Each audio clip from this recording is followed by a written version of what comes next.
Exercise example 4.7. Given vector A plus B plus C plus D equal to 0. Which of the following statement are correct? A, B, C and D must each be a null vector. तो आपको यहाँ पे बताया है कि statement में बोला है कि सारे वेक्टर जो है वो नल वेक्टर होनी चाहिए अगर एडिशन आपको जीरो, एडिशन का आंसर आपको जीरो चाहिए. तो देखिए ये सॉल्यूशन, ये जो स्टेटमेंट है ये इनकरेक्ट है. क्यों? It is not need to be that all vector must be null vector because resultant of all non-zero vector will be an null vector. Right तो ऐसा पॉसिबल हो सकता है कि अगर आप vector A B C D ये चारों वेक्टर को आप नल वेक्टर ना लें, जीरो वेक्टर ना लें, फिर भी चारों वेक्टर का एडिशन आपको जीरो दे सकता है. राइट सो ये पहला स्टेटमेंट आपका फॉल्स है, इनकरेक्ट है. चलिए बी पर आते हैं. आपको दिखेगा the magnitude of vector A plus C equal to the magnitude of vector B plus D. तो ये जो स्टेटमेंट है ये करेक्ट है, इसलिए मैं यहां पर ट्रू लिखूंगा. देख सकते हैं आप कैसे. आपको दिया हुआ टर्म क्या है? Vector A plus B plus C plus D is equal to zero दिया हुआ है. तो आप यहां पर क्या लिख सकते हैं? देखिए vector A plus C is equal to minus of vector B plus D. ठीक है, ऐसे लिख सकते हैं ना. अब आप देखिए इनका मैग्नीट्यूड में निकालूं तो magnitude of vector A plus C must be equal to magnitude of vector B plus D. हो गया. यहां पर माइनस साइन तो डायरेक्शन दिखा रहा है, अपोजिट डायरेक्शन दिखा रहा है. तो इनकी मैग्नीट्यूड अगर निकालेंगे तो मैग्नीट्यूड में ये दोनों कैसे आएंगे? सेम आएंगे. ठीक है, मतलब दिया हुआ स्टेटमेंट करेक्ट है. चलिए हम सी को पढ़ते हैं. The magnitude of vector A can never be greater than the sum of the magnitude of B, C and D. मतलब आपको ये यहां पर ऐसा बताना है. वैसे तो ये स्टेटमेंट करेक्ट है. आपको बताना क्या है सी में? देखिए आपको सी में बताना है that magnitude of vector A is greater than equal to. मतलब ये स्टेटमेंट रॉन्ग है असल में. यहां पे आपको क्या दिया है? Magnitude of vector A can never be greater than, never.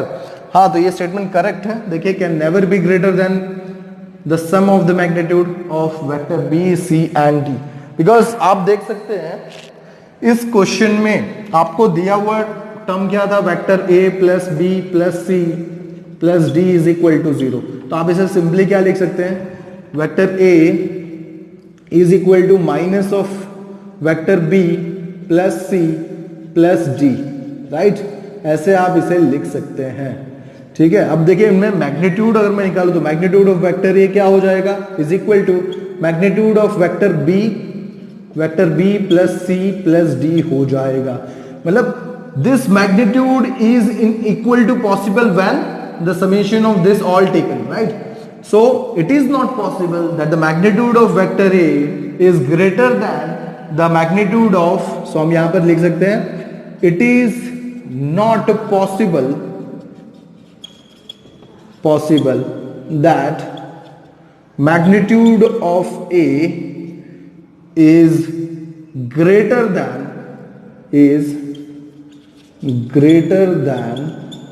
sum of magnitude of B, C and magnitude of D. Right, so ये पॉसिबल नहीं है. इस वजह से हम इस स्टेटमेंट को क्या कह सकते हैं? ये स्टेटमेंट कैसा है? ट्रू है. क्लियर? चलिए बात करते हैं डी की. That is magnitude of B plus C must lie in a plane of vector A and D if A and D are not collinear and in the line of A and D if they are collinear. देखिए इसके लिए मैं यहां पर इसे रब कर देता हूं A को, ठीक है, B को भी पूरा रब कर देता हूं, आप इसे नोट डाउन कर लीजिएगा।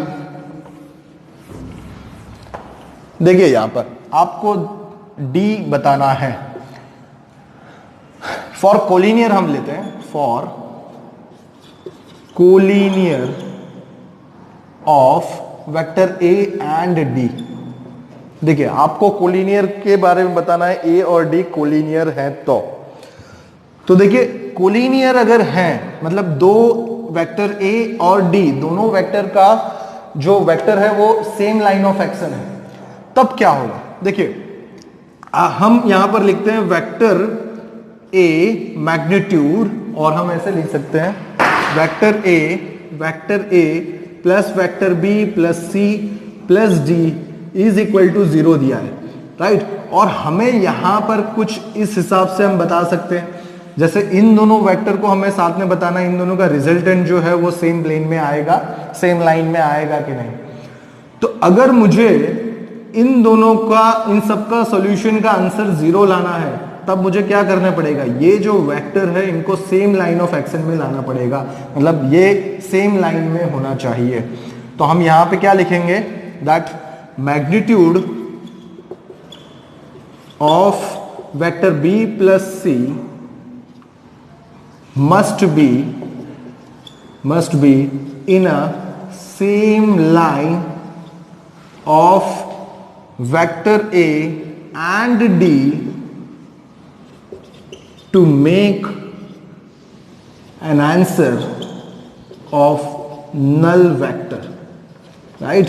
तो नल वेक्टर लाने के लिए आपको क्या करना पड़ेगा, B प्लस C जो है वो सेम लाइन में लाना पड़ेगा, तभी क्या होगा, ये कैंसल्ड होगा, ठीक है। चलिए तो ये बात हमें कोलिनियर के लिए पता चल गई। अब अगर हम बात करें फॉर नॉट कोलिनियर और non collinear of A and D, तो देखिए नॉन कोलिनियर में भी क्या होगा, ये जो वेक्टर B प्लस C होगा इसका रिजल्टेंट वेक्टर A और D के प्लेन में होना चाहिए, तब जाकर ही इन दोनों का सबका सॉल्यूशन का आंसर क्या होगा, 0 होगा। तो हम यहां पर क्या लिखेंगे, resultant of vector B plus C must lie in the plane of vector A and D to nullify the final answer, that is a null vector, right. तो आपको फाइनल आंसर लाने के लिए क्या करना पड़ेगा, वेक्टर B और C इनका जो रिजल्टेंट होगा वो A और D के प्लेन में होना चाहिए, तब जाकर ही उनका एडिशन का आंसर 0 आएगा। क्लियर, चलिए, थैंक यू।